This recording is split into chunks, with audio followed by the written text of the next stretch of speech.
In a world where left is up and right is apparently wrong, do souls make sense of it all? Or at least have fun trying. Gear up, friends, for Chicken and the Dog.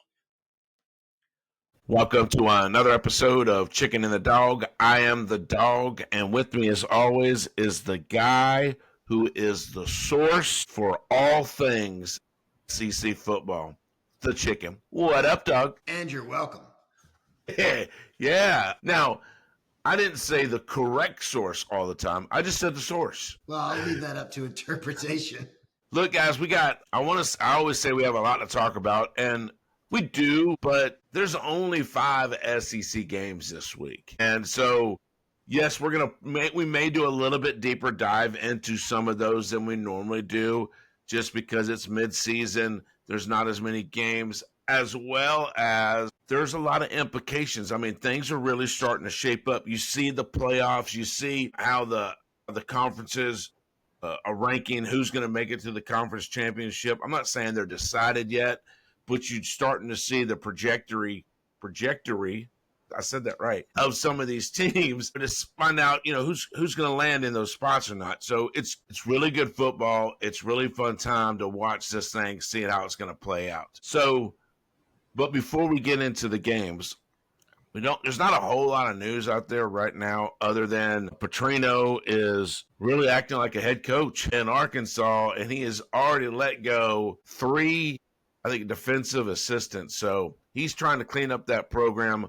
Right or wrong, he's doing something. Yeah, I guess that's where I get caught, is in the right or the wrong part. I mean, I get it. The defense in Arkansas has not looked good this year. Certainly hasn't done much so far this season. The question mark that I've got, and it's the same question mark I have when schools want to sit there and get rid of a head coach, this early, this prematurely in a season. Not because, hey, man, there's hope. Your guy could still turn it around. Maybe you've already made that determination, and I get it. But now what? Right? So the answer to a head coach is, well, we've got a Bobby Petrino that's going to fill in as the interim head coach and at least carry us through the remainder of the year. To go in and fire 3 assistant coaches on the defensive side of the ball, I mean, okay, I'm not saying that they would have had their jobs come January 1. Like, now what are you going to do? Is Bobby going to start working with the defense? Any recruiting ties that those coaches were working on, gone. Any relationships that they had that were holding what's left of your locker room together, gone. Any type of ability to coach those position groups, gone. So I just question the timing of it more than anything else. Now, right now, quite obviously, it's Bobby's program, and nobody in Fayetteville seems to be saying boo about it. So, I mean, whatever it is, what it is, we were big fans of Arkansas going into this year, big fans of Sam Pittman going into this year.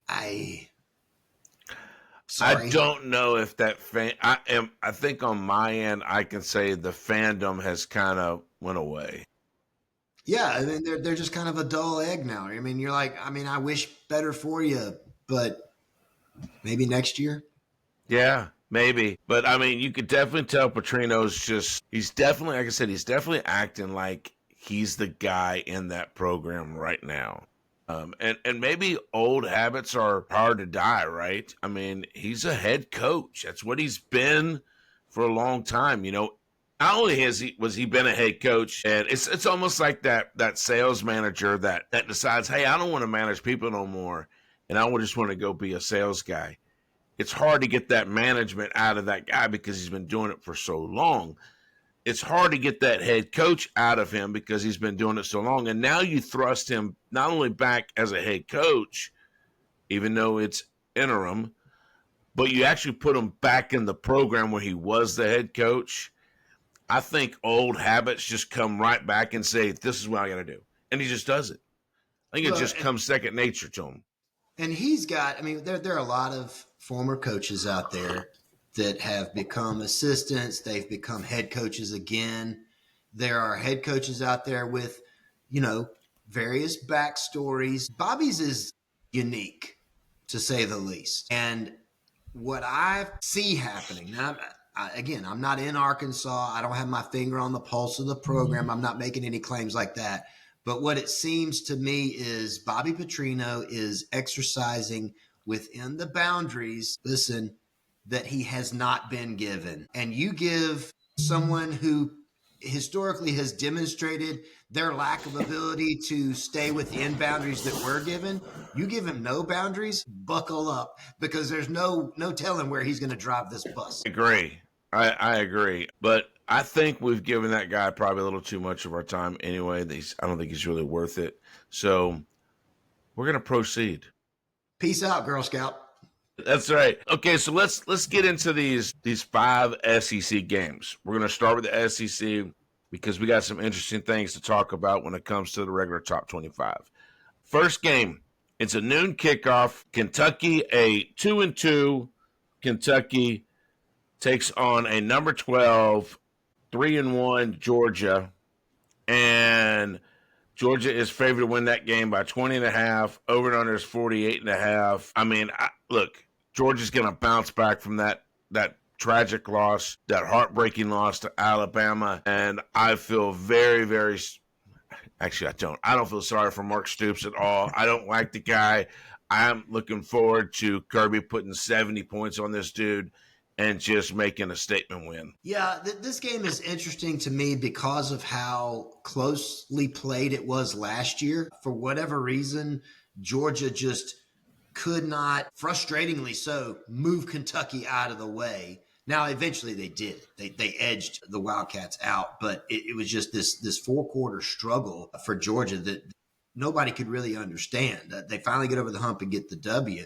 I think that this year, that's kind of what makes it intriguing to me is Kentucky just that weird anomaly in Georgia's schedule where Georgia will get the win, but it'll be closer than it ever should have been? Or is this that game that because of what Georgia saw South Carolina do with their defense, that they say, watch this, and they just blow through Kentucky like a hot knife through butter? I see the latter happening. I see, because it's a bounce back against the loss at the Alabama game for Georgia, that they want somebody to pay a price. And you know that since Sunday morning, Kirby's probably had these guys working their tail off, and they are ready to take it out on the next guy. And Kentucky, you happen to be the next guy. So get used to grass stains. You're going to be on your back a lot. I think Georgia destroys Kentucky, and don't know what the buyout is in Kentucky. Don't know if they care because they like basketball more anyway, but this would be one of those games where Georgia could very well be the nail in the coffin to an opposing coach. Again, I'm not trying to suggest that they're going to get rid of Stoops anytime soon, but I think this will be that type of victory for Georgia. Yeah, I see I think what you're going to see out of the Georgia Bulldogs, man, is I think their offense will be good. I think they're going to light up the scoreboard. I think they'll have their way. I think you're going to see their running game, which was a very bright spot against the Crimson Tide. There's no doubt about that, man. Georgia's running game looks like Georgia's running game, right? Yeah. But I think you're going to see an air attack. I think that true freshman that dropped that ball, I think he's probably going to have a great catch, just to kind of totally redeem himself. But I think the difference maker in this game, and what you're going to see out of Georgia, is their defense is going to be lights out from the time that clock starts until that time that clock ends. The one thing that Kirby's always been big about, and if you even go back to his days at Alabama as a defensive coordinator, the one thing that he's always pushed and has always said, if you're going to win a game, you have to create turnovers. It's all about creating turnovers for the defense. He did not create any turnovers against Alabama. KJ Bolden had one, could have easily got it, but he dropped it. But there was no turnovers, man. And so I think that's going to be a difference. I think his guys are going to create turnovers. I wouldn't be surprised if they don't have 2 or 3 or 4 turnovers in this game. I think it's not going to be one. I don't think so. No, I completely agree. I think Kentucky demonstrated that against South Carolina. They've got a lot of holes up front, and a good aggressive defense will be able to rip up the offensive attack of Kentucky, which results in turnovers. That's right. This next game, oh my goodness. This is going to be a incredible, incredible game to watch, I think. And so does Taylor from OTC Kennels. Him and I talked about this game yesterday. It's going to be a doozy, man. So look, a number 9, 3-1 Texas is hosting. That's right. A 1-3 Florida in the swamp. Texas is favored to win that game by 6.5 points. The over and under is 41.5. Look, man, ask a Lane Kiffin, Ole Miss Fighting Rebels, how hard it is to play in the swamp. Ask him, because he went there last year on a big high and got beat. Texas is not even on a big high. I'm going to tell you right now, Texas rolls in the swamp and they lose. Wow. I think that's an interesting call. This is going to be a knockdown drag out, I think. The biggest catch that I see right now for Florida is their injury chart just continues to pile up. Guys that are out, guys that are doubtful, guys that are questionable. You got Aaron Gates and Dejon Johnson. Both of those guys are out for the season. It's an uphill climb for Florida for sure versus a Texas injury list that is nowhere. I mean, Texas got some injuries. Okay. Andre Coho is out for the season. He's been out. Emmett Mosley, the fifth, out. CJ Baxter out, at least for this game. A couple of, I think 3 guys that are questionable. Colin Page is listed as doubtful right now, but nowhere near deep on the injury list for Texas, as is Florida. Now, if you're Florida, take hope, my friends, because DJ Lagway is healthy right now. DJ Lagway is playing with a chip on his shoulder, as he should, right? He's trying to correct some early mistakes, some things that took him out of a Heisman conversation, some things that derailed what appeared to be derailed Florida's season. This is going to be a hard-fought game, and I like Florida. I like Florida in a close one. I like Florida for the upset. Arch, to me, has not proven himself quite yet. If Arch can win this game, that's a pivotal point for him this season, but I think DJ's your guy. Yeah, don't get me wrong. I'm not going to say Arch has no experience playing in a hostile environment. I mean, week 1, he played in the shoe. There's not very many that you can say it's harder to play in. Ohio State, week 1, those fans are fired up. And, Florida fans, I mean, the swamp is really a hard place to play, man. I just don't know how Arch is going to handle that team. I know he had a great win, the last win. He looked good, but it was against Sam Houston. Maybe Sam Houston State. I don't know if they deserve the last word of a state. I don't know. But it was against Sam Houston, for crying out loud. He should look good. I can look good against Sam Houston State. Good-ish. You have to be able to throw the ball past the line of scrimmage. Oh, I got this, man. I just don't know if they make a helmet big enough for my massive head. But hey, that's a whole different story. But I don't know, man. So there's a lot of other implications on this game. I think there's a lot of implications on both sides of the ball, right? Is Arch the guy? Can Arch have that breakthrough game that he desperately, desperately needs, right? Could. If he does, I'm sorry, Florida. You could flip that script as well as DJ Lagway as well. DJ Lagway needs that big win. But who else needs a win? And Mr. Billy Napier. Absolutely. The Fighting Floby desperately needs a win, a big statement win in Florida. If not, I mean, I'll say it. If they drop to Texas, he's done. That's it. They will fire him Sunday.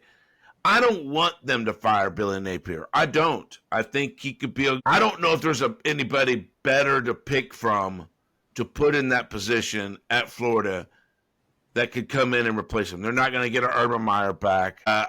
You mentioned Gus Malzahn the other day when you talk about, I can't remember who we were talking about. Anyway, is the various Arkansas coaches, that are out there on the lists, yeah. So Dion, we think it's too early to come in to Dion, for Dion to come into, to jump ship from Colorado to take on a big program like a Florida.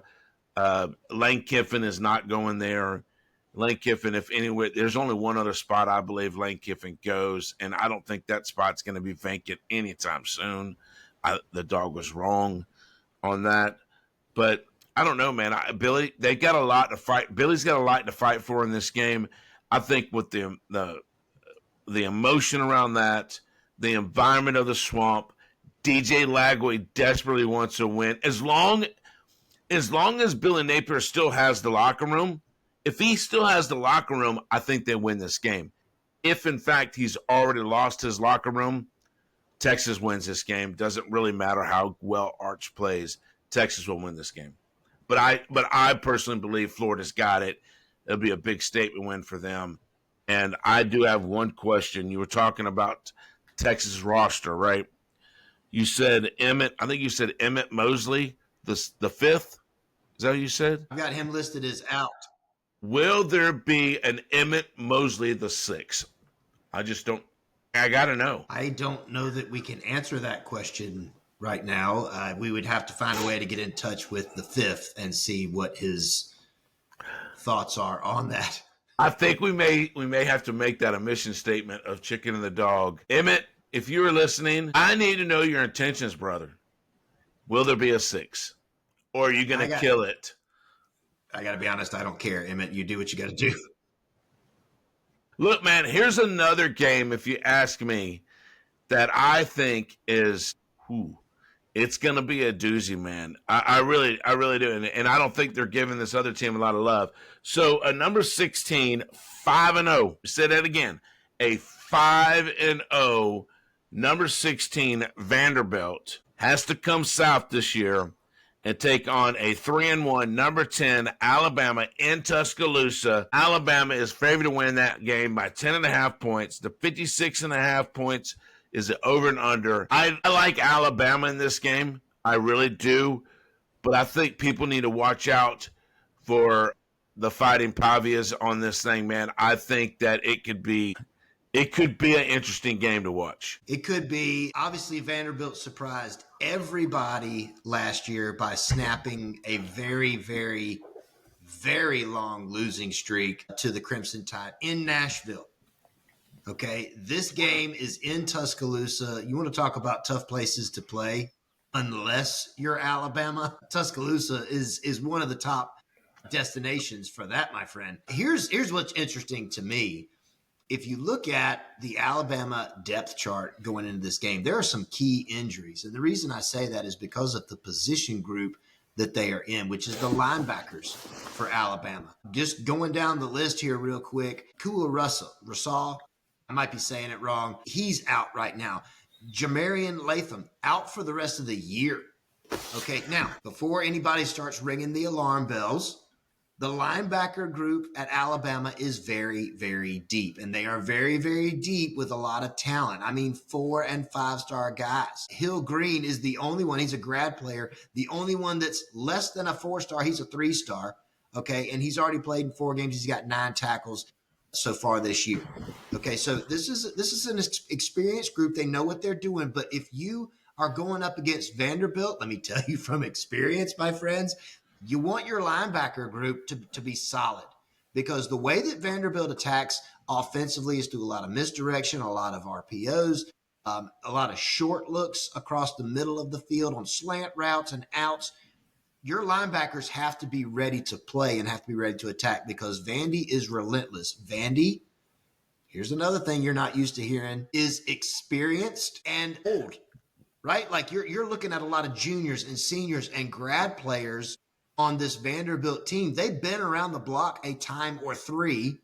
If you're Diego Pavia, this is your 10th year as a Commodore, right? So they know what to expect in these games. They're going to be prepared, and they're going to play hard-nosed football. Now, I am a believer in Alabama's ability to win this ball game, because something else I think that's at play here is I don't think that while Vanderbilt is scrappy and tough, that they are going to be enough to stop or slow down Alabama's offense. I think that Ty Simpson is the key for Alabama in this game. I think that Jam Miller is a key for Alabama in this game. And not letting Vanderbilt control the clock is a key for Alabama in this game, unless Alabama just goes out and they're scoring on 1, 2, 3 plays tops, and they don't care how long it takes Vandy to do it, because they're going to come right back around next possession and do it again. Like, if that's the reason that Bama doesn't own the clock is because they're just on and off that fast because they're scoring points, fine. But that's the way I see this game. I'm going to take the over for Alabama in this game. Wow. Okay. Let me ask you this. If Alabama was to drop this game, let's say the Commodores pull out a win, right? And I won't even say it's an upset, because I don't think people are really giving the Commodores. Now, the ranking, the polls are giving them love. They're number 16 in the country. So that's showing them love. They're a 5-0 team. If they were to pull out a win against the Crimson Tide, what will the experts focus on? Will they focus on and let's say, and I know I'm giving a lot of hypotheticals, right? So let's say they lose, and then they win out the season. Now you're talking about a 10-2 Alabama, right? Hoping to get into a playoff spot. Will the committee, with the college football pundits and everyone else, will they be talking about the win over Georgia, or are they going to talk about the loss over a Vandy at home and a Florida State? What's more impactful?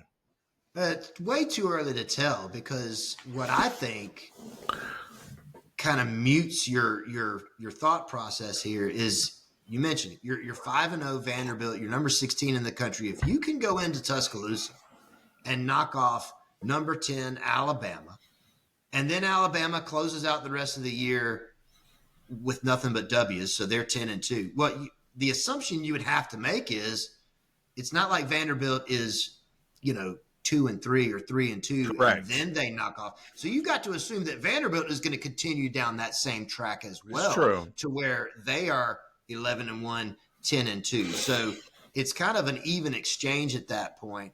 And Florida State is still having a good year. Yes, you beat Georgia. Georgia's having a good year. So I think all of those pretty well balance out. I don't know that one merits more conversation than the other. So a loss to a Vanderbilt isn't, I guess the implications on that isn't that great as of right now, because they are a 5-0 number 16 team.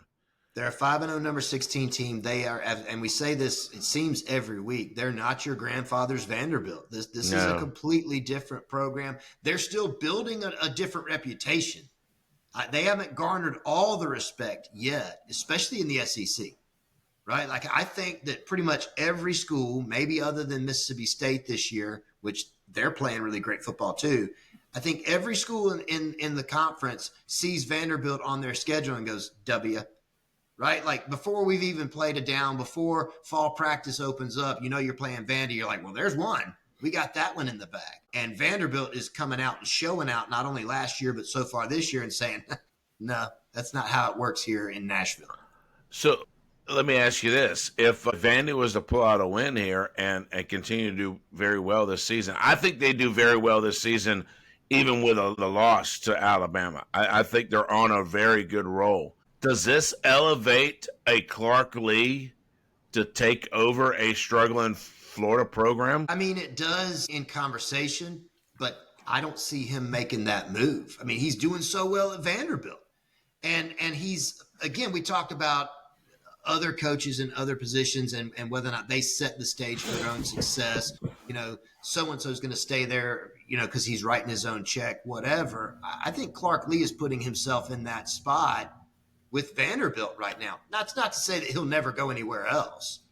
But I don't think that you leave a Vanderbilt team that you are building with success to say, you know what, this has been fun and I like what little we've achieved so far. And now I'm going to go to Florida and start completely from ground zero. Because, friends, if Napier can't turn this thing around, I think that's what you're looking at in the swamp. is something that needs to be rebuilt from the ground up. Yeah, but is Pavia, is he the driver on that football field that's causing Vanderbilt to be a 5-0 right now? I mean, I think he's a factor. I don't think he's the whole deal. I don't know if when he finally graduates in 5 or 6 years from now, I don't know if I'm curious, how big of a dip does he go down? I don't know, grab another player out of the transfer portal that's been in the system for a long time and keep rolling. Maybe that's the answer for a lot of these programs. Look at Lane Kiffin and look what he's doing at Ole Miss. Now, I know Austin Simmons was somebody that they recruited and brought in, but now that he got hurt, and now Trinidad Chambliss is just, oh my gosh, what a stud over there. So I don't know. Maybe it's these transfer situations that keeps Vandy keep going. I don't know after Pavia finishes. I think it's that, but I also think that it's the system that they've established. Now, I'm not going to come in and say that this was the brainchild of Clark Lee because I don't know, right? And I'm not going to say that it's specifically because of the style of player that Diego is, because I don't know. But whether it's more to one side or the other or a complete combination of both, you're absolutely right. At some point, Diego has to go somewhere else, right? Sell cars, play in the NFL, run a bowling alley, pick something. Maybe he's in Nashville. Maybe he starts a music career, right? But at some point he's got to go.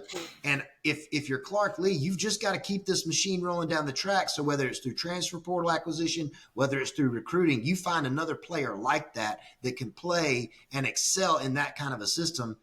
And Vanderbilt's still going down the track. Who would have ever thought we'd be able to spend this much time on a Vanderbilt in the middle of the season talking about how great of a program that Clark is building over there and what they're doing? I mean, you and I both thought Vandy was going to have a downward year from last year. We kind of thought last year was kind of, not going to call it a fluke, but it was a good year, and they rode the high, and now reality's setting back in, and they were going to come down a little bit. I didn't think they were going to be 5-0 going into the season, and I mean, great job, Vandy. Great job. Yeah, great job. Anchor down. Anchor down. I'm a fan-ish. It's hard not to be. Yeah. Hey, Bert.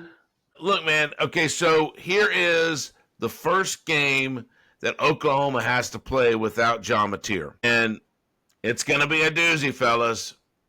They have to host in Norman, they have to host a 1-3 Kent State. Oklahoma's 4-0.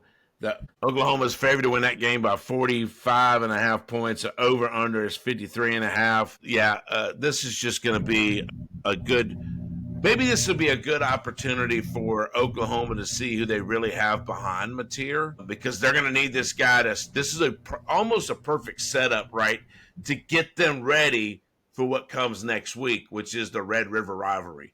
And so I know it's just rolling off the tongue now. But I think this is almost like we said this before.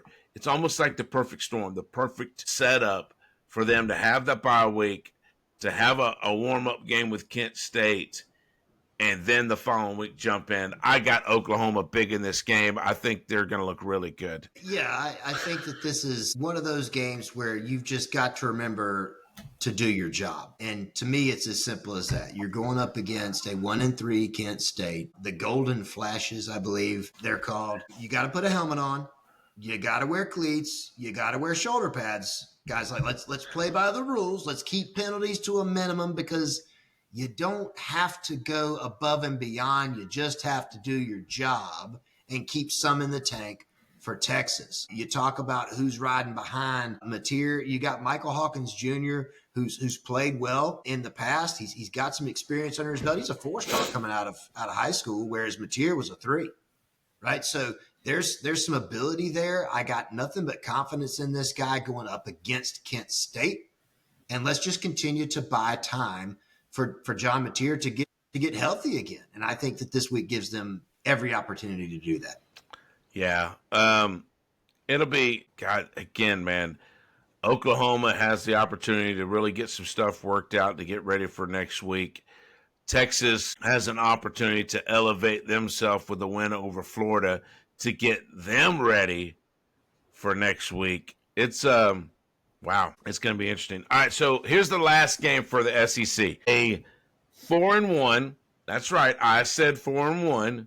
Mississippi State. Good job, guys. Is taking on a number 9 4-0 Texas A&M. A&M is favored to win that game by 14.5 points. The over and under is 55.5.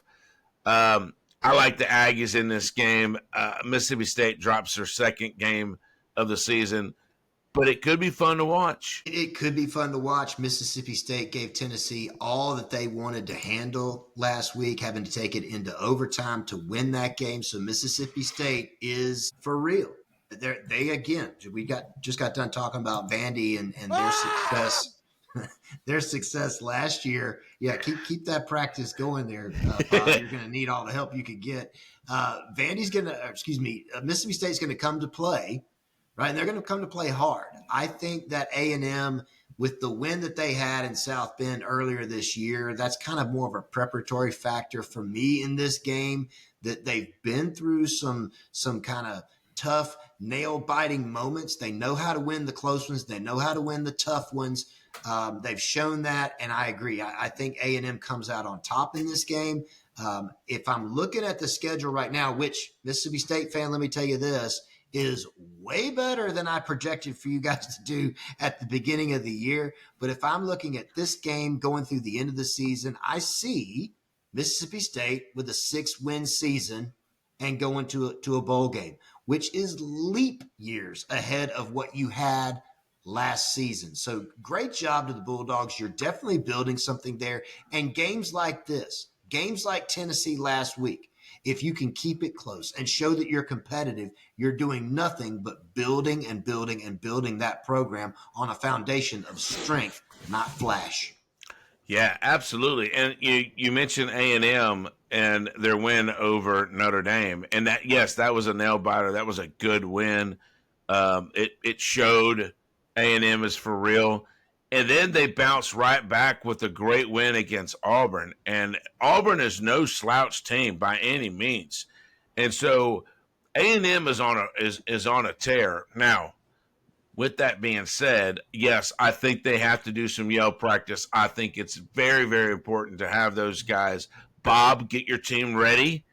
They're going to need it, because if for some reason the Mississippi State Bulldogs, man, they come into your house and they win, you might be hearing this. It's possible. That might be the only screaming that's going on in College Station. I don't know. But look, man, I was about to say something that I really don't believe in, I don't think. I was about to say, I hope Mississippi State wins that game. I really don't. I do have a love for Texas A&M. I do. I've said this before. A buddy of mine, John, took me to an A&M game. It was because I was a military brat and I was always all over the place, it was my first college football game I ever experienced, man. And it was a lot of fun.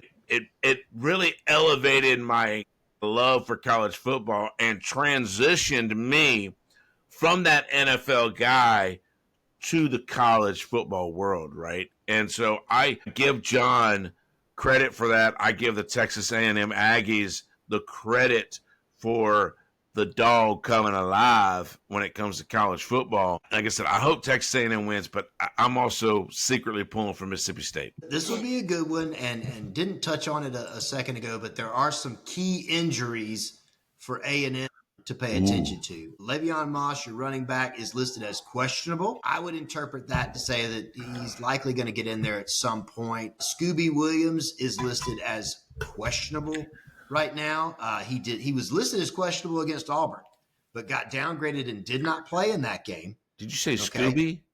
Scooby Williams. Yep, linebacker. So he's going to be questionable again going into this game against Mississippi State. And Bryce Anderson, defensive back. Okay, so linebacker and defensive back, you got to be able to slow this Mississippi State offensive attack down. Your defensive back, Bryce Anderson, I see listed as out right now, but the comment on the board is that he missed week 5, obviously, and he's questionable at best for week 6. So whereas Le'Veon Moss is listed as questionable for this week going up against Mississippi State, I think you're going to see him. Bryce Anderson is listed as questionable as best. I think he sits. So you're gonna have to work for it. I'm not saying that A&M's not going to win this game, but it's not going to be coasting through. You're going to have to work for this one. So yeah, Bob, get your vocal cords, your larynx, as it were, Gooch, and loosen that joker up. You're going to need to scream a lot. I hope it's not crooked. The larynx. There you go. Yeah. Look, man, let's jump into these top 25 games. There's a few that we could talk about. I think it's worth mentioning. Iowa State taking on Cincinnati. Both of them are 5-1. No, excuse me. It's Iowa State's 5-0. Cincinnati's 3-1. Excuse me. Cincinnati is actually favored to win that game. That's interesting. A number 14 Iowa State is playing in Cincinnati, and they're not favored to win that game against an unranked team. Somebody knows something. The over and under is 54.5. I don't know if it's because of an injury or whatever, but I mean, I think I still like Iowa State in that game. Yeah, I still like Iowa State to pull this one out. Cincinnati does have a better defense than we've seen from not only from Cincinnati in previous years, but especially in Big 12 play. But yeah, I like the Cyclones in this one. A 2-2 Wisconsin takes on a number 20, 3-1 Michigan. Big Ten play. Michigan's favored to win that game by 6.5 points. I think Michigan has their way. Yeah, I like Michigan in this. I like Michigan to go over. Bryce Underwood continues to mature and get a solid feel for running this Wolverine offense. Number 22 Illinois 4-1 takes on a 2-2 Purdue. I think the Fighting Curtises have their way on that one. They're favored to win that game by 9.5 points, over and under 57.5. But Purdue could be one of those sneaky teams, man. Yeah. Purdue will give you all that you want out of the state of Indiana, but I like the Illini in this game. I'm going to mention this game, but I'm not going to get into it. Penn State has a very good opportunity to have a bounce-back win against the Fighting Nikos. I'll leave that alone. Yeah. Tell me you don't want to play without telling me you don't want to play. This could be an interesting game, if you ask me. In week 1, everybody had Boise State being that team that was going to make the playoffs, but they lost in week 1, and it was to a team. I can't remember exactly who it was, but that's why I wish B was here. But it was a team they shouldn't have lost to. But since then, they've won. They have not lost a game. They are 3-1, and they're taking on a number 21, a 2-2 Notre Dame. Notre Dame is favored to win that game by 19.5 points. 63.5 points is the over and under.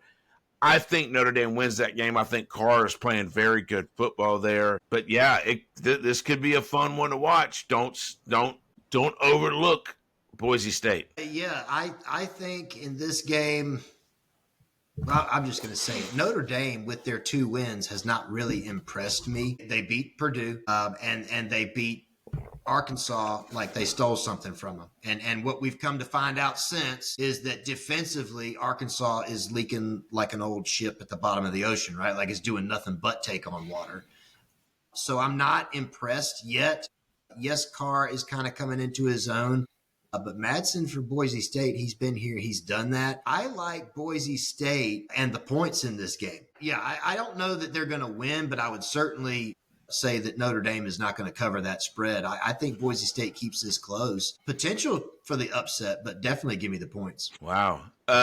Look, and they're not giving this team really any love just yet, but a number 24, 4-1 Virginia is taking on, this is the team I'm talking about, a 4-0 Louisville. I think Louisville is for real. I think they got a good ball team, man. Louisville is favored to win this game by 6.5 points, so they are giving them love there. Just the rankings is not. But I like Louisville to upset Virginia in this game. I do too, especially coming off such a hard-fought victory against Florida State. This is kind of one of those opportunities for a letdown game. Certainly would love to see the Cavaliers continue this stretch and win again against a tough Louisville squad. But I really think Louisville pulls this one out at home. What about this game? This game is pretty cool to me too. A number 11 Texas Tech, 4-0. 1-0 in the Big 12, is taking on a non-ranked 4-0 Houston, 1-0 in the Big 12. Texas Tech is favored to win that game by 11.5 points, over and under 50.5. I'm going to say I like Houston in this game. I think Houston's got a shot. Yeah. Yep. Go Cougars. I agree with that pick. I got two more games I want to talk about. One we'll blow through real quick because we got to talk about it because they're the number one team in the country. A 4-0 Ohio State host a 3-1 Minnesota Gophers. Ohio State's favored to win that game by 24.5, over and under 45.5. I think Julian Sayin has his way against them, and they do their thing. Yeah, I think the Buckeyes continue to do what they do year in and year out, which is dominate the Big Ten. I think they handle Minnesota pretty easily on Saturday. Now, that leaves us one game to talk about this week. The last one. Uno Mas. A number 3 Fighting Becks. The Miami Cristobal's have to take a drive, but they stay in state to Tallahassee. I'm betting they're going to fly. I'm just saying that's a long bus trip. They may. I think they're going to take the jet. They might. Either way, they staying in state. They are going against a 3-1 number 18 Florida State.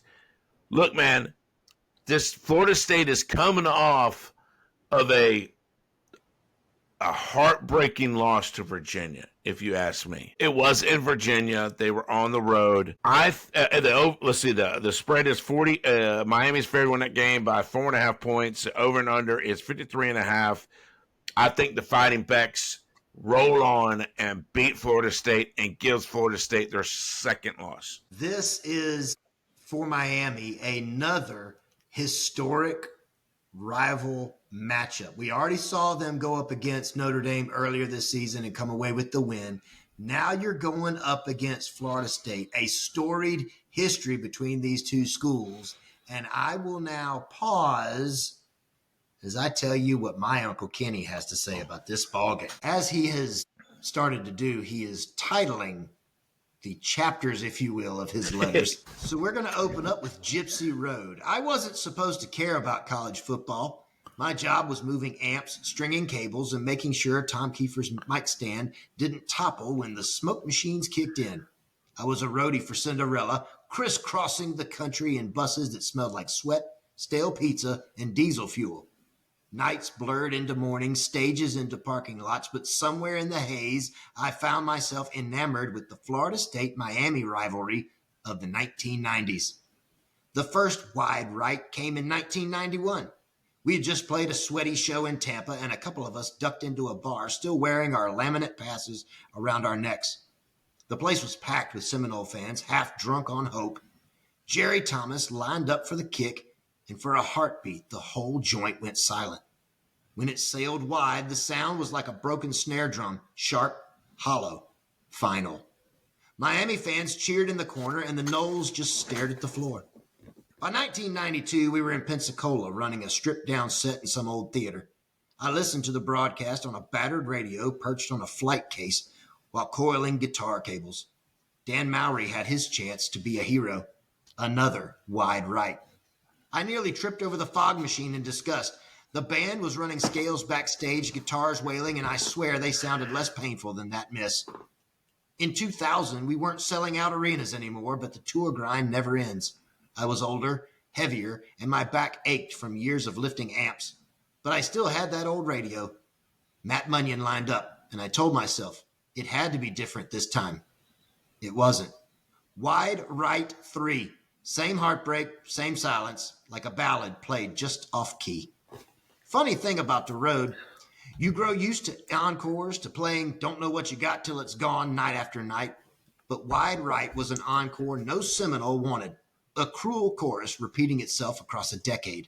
And no matter how many nights I spent hauling gear or how many stages I tore down, none of the sad ballads we placed on tour ever sounded quite as lonely as those missed kicks. Heartbreak Station.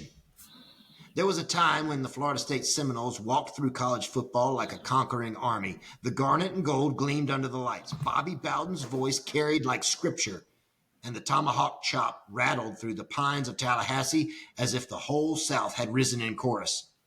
But the last 5 years have been years of silence, of faltering steps, of a proud nation searching for itself in the wilderness.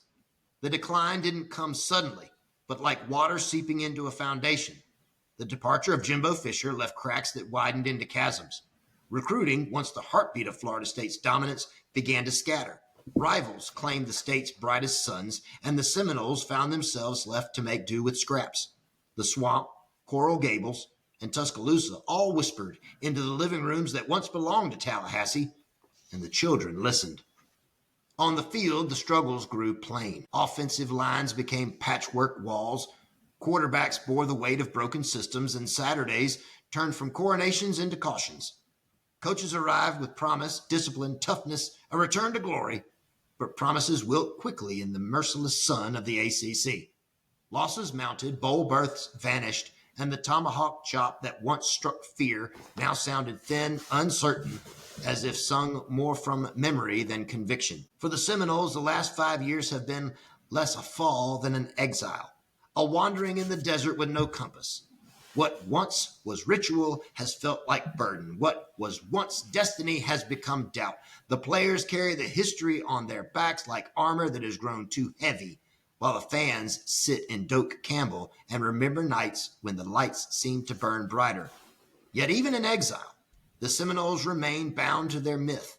The war paint still gleams, the spear still finds the earth before kickoff, and the promise of resurrection lingers in the humid Tallahassee air. Florida State has not vanished. It has only slept, restless and wounded, and every empire that has ever fallen in time dreams of its return. Nobody's fool. There was a time when the University of Miami was less a football team and more a storm system, loud, uncontainable, unapologetic. They swaggered into college football like outlaws, shattering traditions and rewriting the gospel in their own furious script. Jimmy Johnson's smirk, Michael Irvin's strut, the Orange Bowl trembling like an angry hymn, the Hurricanes turned Saturday into spectacle. America loved them, hated them, but could not look away. But storms burn out, even the most glorious ones.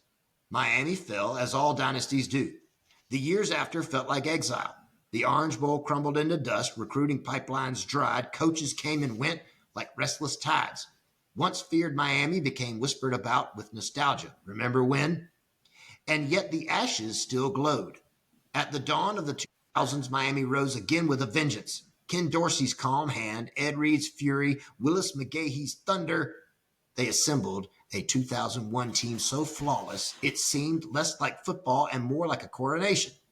They stood astride the sport, crowned and untouchable. But destiny is a cruel companion. A single flag thrown in the desert night of the Fiesta Bowl, a wide right heartbreak, etched into Florida's memory, and the cracks began to show. Miami had tasted immortality again, but it slipped through their fingers like sand. The climb since has been uneven, the road littered with false dawns and promises deferred. And yet Miami is nothing if not resilient. Recruits still come, drawn by the legend of the U, by the swagger passed down like a birthright. The palm trees still sway in Coral Gables, and the ocean still hums the memory of a storm. Now, once more, the Hurricanes stir. Not yet the kings of old, but something close. Miami remembers what it was, and in remembering begins again. The last mile. When Florida State and Miami meet, the air in Florida seems to thicken with memory. This is never just a football game, but a chapter in a long, restless novel of the South, of palm trees and humid nights, of broken dreams and unexpected triumphs. The Seminoles and the Hurricanes are not merely opponents. They are mirrors of one another, bound by geography and divided by legacy. Miami comes in raging like a Category 5, their Baby Ruth-loving quarterback strutting with the bravado of a man freshly unchained from Mike Bobo's dungeon, tossing passes as though they were hurled from a pirate ship in Biscayne Bay. They are fast, angry, and confident, as if the ghosts of Jimmy Johnson and Ed Reed still walk beside them. Florida State, with its most promising start in over a decade, comes battered but unbroken, still tending to wounds from Charlottesville, but unwilling to bow. I hear they're trying to recover players from the stampede. They hear the chorus of doubters, the whispers that the Hurricanes are back, and they answer with defiance. And then Chief Osceola rides, not just across the field, but into the marrow of Florida State's soul. His spirit ignites the ground. His spirit fuels the players. And in that fiery moment, the Seminoles remember their heritage, unyielding, proud, eternal. Miami may bring the storm, but in Tallahassee, Miami Hurricanes are walking directly into a buzzsaw. Also, give Bama big, and I'm taking Florida. Oh, wow. Unrelated to football, I have to ask, do you think Uncle Kenny was responsible for the rise of Cinderella or the demise of Cinderella? He does mention tripping over various equipment, be they smoke machines, fog machines. You never can tell. It's never one person, a band and their entourage crew is a lot like a football team. It's never just one guy, but I would imagine he dropped a pass or two, if you will. Yes. The roadie took out Cinderella. Way to go, Uncle Kenny. What's funny about Uncle Kenny is he was completely sober, had never touched a drop before that first tour. And now he is the man that we know and love today. Boy, the life of a roadie. Look, man, golly, that was so great and so well written, and there was so much information in there. I mean, this is such an historic matchup between two historic programs. Not historic in its own right as of late, right? But, I've got Miami winning that game. I think Carson Beck is the difference maker.